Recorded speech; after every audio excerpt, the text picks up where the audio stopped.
Hello, hello from a very sunburnt Phoenix.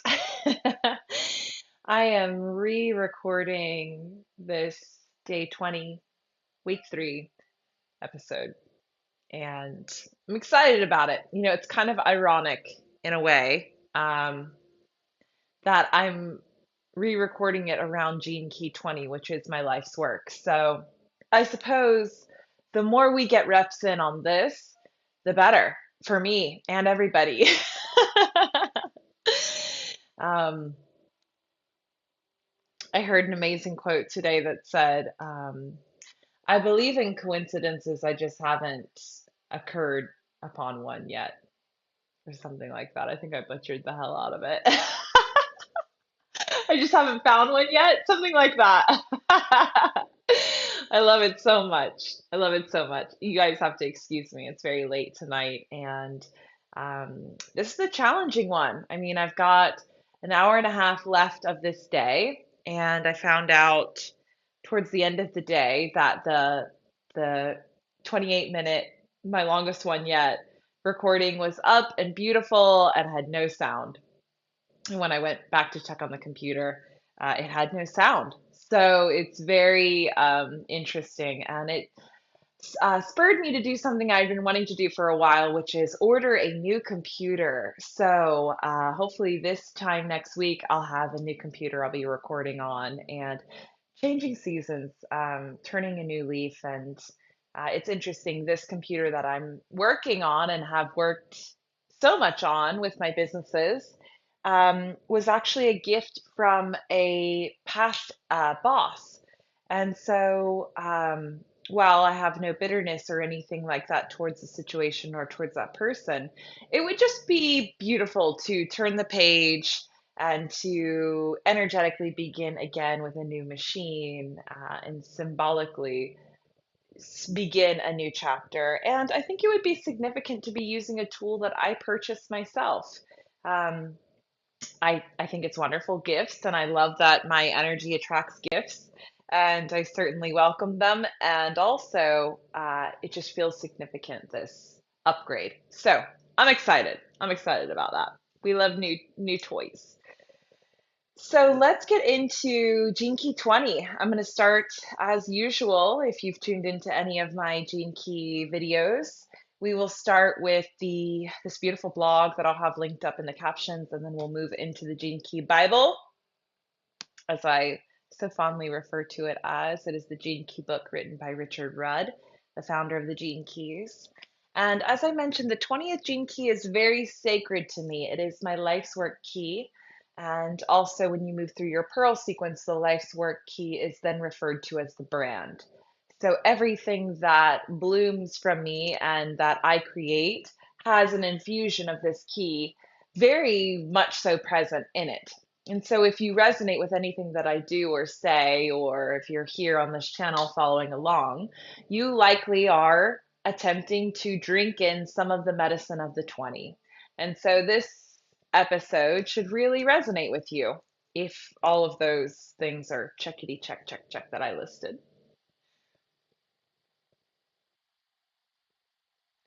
So let's begin. The 20th gene key is pivotal to understanding the gene keys. Its original name in Chinese can be interpreted as contemplation. It means viewing, in the sense of viewing inwardly and being viewed. The whole purpose of the gene keys is to foster this forgotten art. Yet contemplation cannot be taught, it can only be cultivated. It is the subtlest of all the arts. So gorgeous. So there are several gene keys that make up the spine, the backbone of every other gene key of the 64 gene keys, and the 20th is certainly considered one of them because of its infusion of awareness, which we will go in depth speaking about here, and hopefully will make a lot of sense for you. Let's begin with the shadow. Shadow of superficiality. Superficiality is living life without any real self awareness. When life's challenges happen, the person appears to not be here. They tend to be either absent or hectic, and it can be a painful revelation to look back on life and see the debris fields of relationship challenges, unrealized dreams, and hurt that we've caused others. This is where we have to begin. It's about training this same lens on the present, on our current situation, and how we are behaving. And over time, we begin to make an important connection. Our outer life is built upon the foundation of our inner life. This is the first phase of contemplation. One more time for the people in the back. Our outer life, the people, places, things, money, relationships, cars, houses, is built upon the foundation of our inner life. It all starts within. If you want those things on the outer, you must do the work on the inner. And this, by far, has been my experience in regards to all things outward manifestation wise. The more inner work I do, the more inner contemplation I do, the more expansion that I lean into inwardly. This year being one of them, it's my word of the year is devotion. And I have been doing so much inner reflecting and commitment and discernment. I am seeing the biggest harvest I've ever seen before in my life, in my outward world. And I know that's because of the depth and the depth that I'm going in my inner world and the courage that I'm summoning within me to look at those shadows and look at those dark places and also look at my gifts and really shine a light on them and allow them to be seen and allow them to pour out of me in an effective way. Ideally, sometimes we have no audio and it's ineffective. Oh, you just have to laugh about it. Anyway, let's go into the shadow a little bit deeper here. Let's speak about the repressive nature and then the reactive nature, and then we'll move on to the gift in the city. I meant to say at the beginning, the 20th gene key is all about the shadow of superficiality moving into the gift of self assurance and the siddhi of presence, which is all so beautiful and, unlike some keys, very easy to understand. So, repressive nature of the shadow, absent. The introverted nature of the 20th shadow gives the impression of totally being absent. This is primarily reflected in a person's eyes, which can appear staring or distant. This expression of the 20th shadow can also be an intermittent theme rather than being permanent. The consciousness in such people is often frozen by an intense unconscious fear that temporarily displaces them. This withdrawing of consciousness from the body is actually a kind of mini death. It can also be brought about through an intense shock. These are people in whom life sporadically switches on and off according to the activity or inactivity in their minds. See what resonates for you, see if that connects to you, and we'll move on to the reactive nature. Hectic. In the reactive nature, the mind will do the opposite to the repressed nature. Instead of numbing the fear, this kind of nature will immediately translate it into activity. Thus, these people are ceaselessly on the move, unable to stop in their hectic self absorption. Ooh, spicy. Again, this is a state that is extremely widespread among human populations due to the deep connection between this shadow and the way in which our mind translates it into activity. The world in which we live is increasingly hectic because our human programming makes it so. As new awareness begins to dawn in human beings, an enormous amount of human activity will simply cease, since it emerges as a byproduct of the mind's restlessness. Oh my goodness, do I love this! This is so relatable to me on both accounts, on the repressive nature and the reactive nature, absent and hectic. I see myself pendulum in between both sometimes on a day, an off day, my down days. And recognition is all that Gene Keys requires. It requires contemplation, it requires presence, self-awareness, reflection to say, okay, yeah, I just had a mini death there at lunch. I wasn't present with my friend. I was yeah and ahhing and staring off through them nearly and thinking about how I was going to reply to my partner. This is just an example, but that is a mini death that's being absent, or the hecticness where um, instead of having the conversation with my partner and sitting with the discomfort potentially or the challenge of it, I'm just going to go roller skate and go shopping and go talk to a friend and go do the dishes and essentially attend to anything and everything except for the thing that is most present in my now reality. That's the hectic nature, the reactive nature. So let's go into the gift now. Gift of self assurance, divine relaxation. The state of self assurance is your own greater nature emerging. It's viewing yourself in relationship to the world from a higher objective level. In this deeper level of contemplation, we don't only see ourselves and our behavior, we begin to feel the effect that our absence or our presence has in our world. And once we begin to consider the effects of our actions, thoughts, words, and speech, it has a preventative effect in us. Contemplation brings calm to our overstimulated nervous systems. Limiting addictive patterns begin to fall away. We become less harmful in our environment, and we gain an increased awareness and clarity in facing our daily challenges. This beautiful gift makes us feel more human, and it gives us a deep sense of purpose in the world. Simply stunning. With self assurance must come a profound surrender to life in every moment. As you begin to accept that life has its own plans and flow, you also begin to stop interfering with this process at a mental level. No technique can lead to this gift, only life itself can show you how to let go. This gift is, in fact, the precursor to a higher state of spiritual awareness. You begin to discover that decisions in life simply get made, so there really is no point in agonizing over them. For some of y'all, that will give you a deep sigh of relief. Self assurance marks the end of the human tendency to worry about life. It also carries a certain sense of humor within it, although this is really an inner sense of humor or a sense of lightness about life.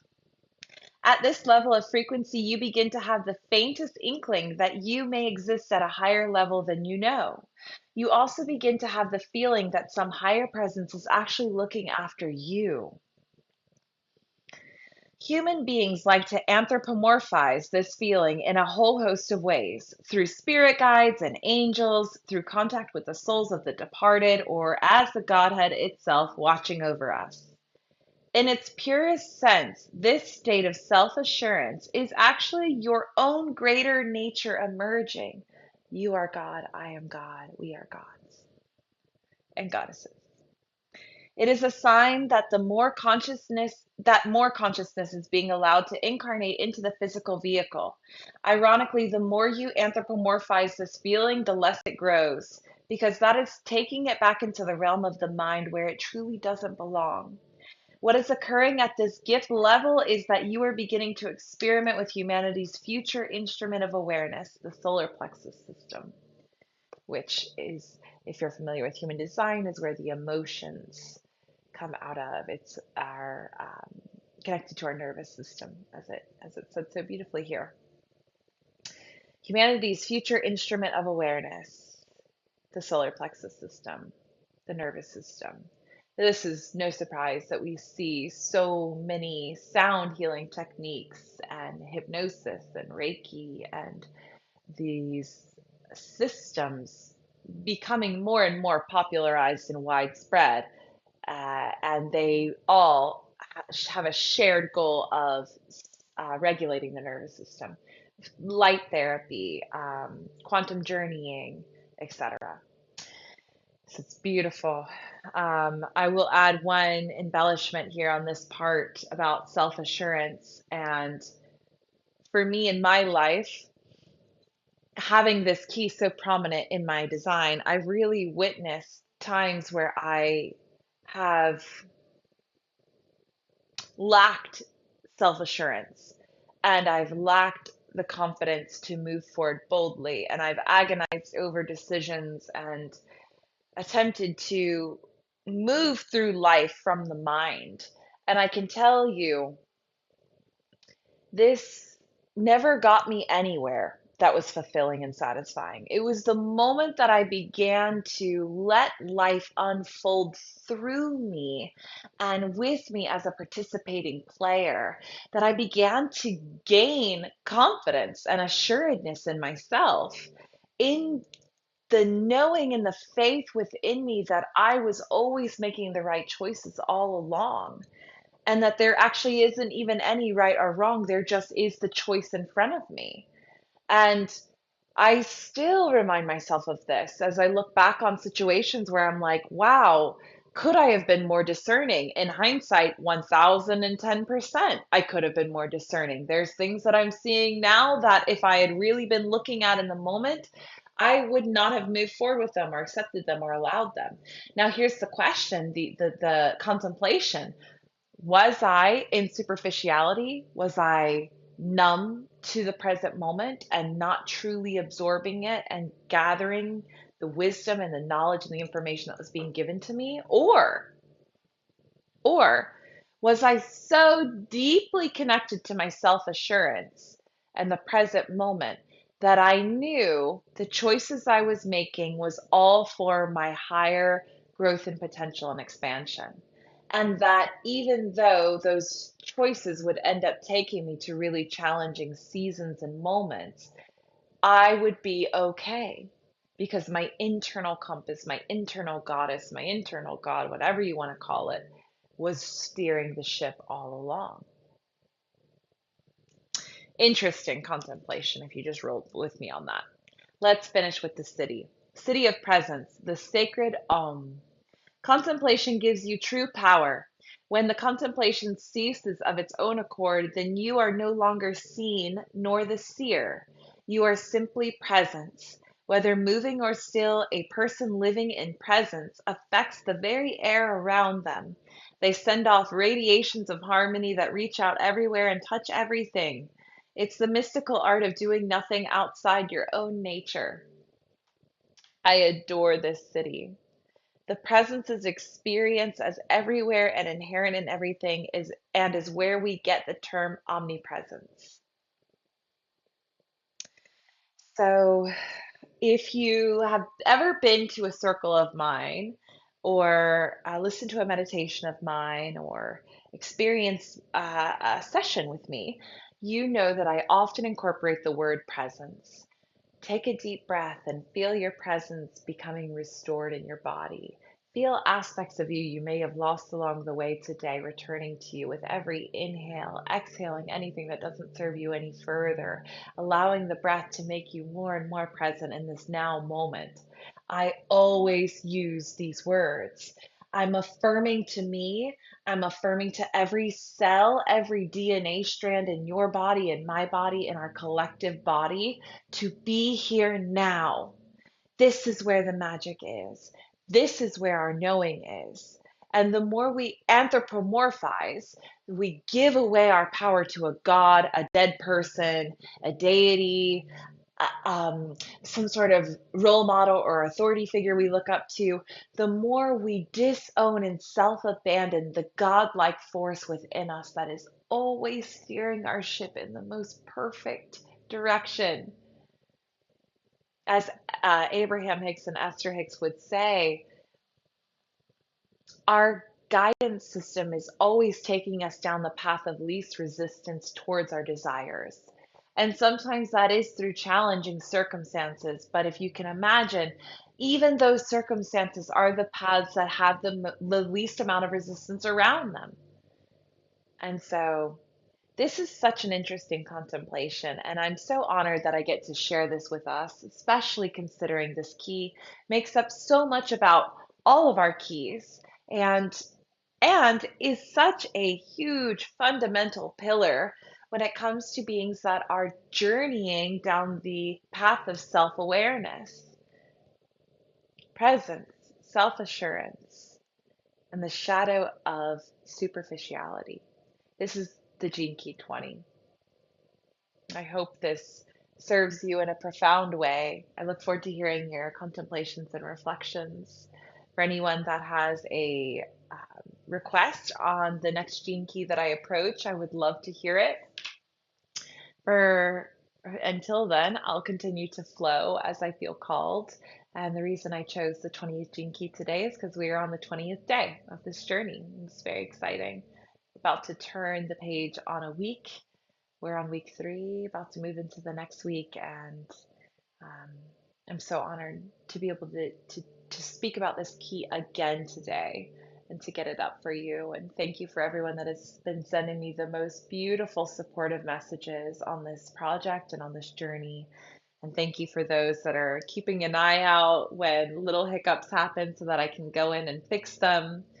And um, being patient with me while I move forward, following my inner knowing, even though the path is very unclear and the goal is somewhat unclear.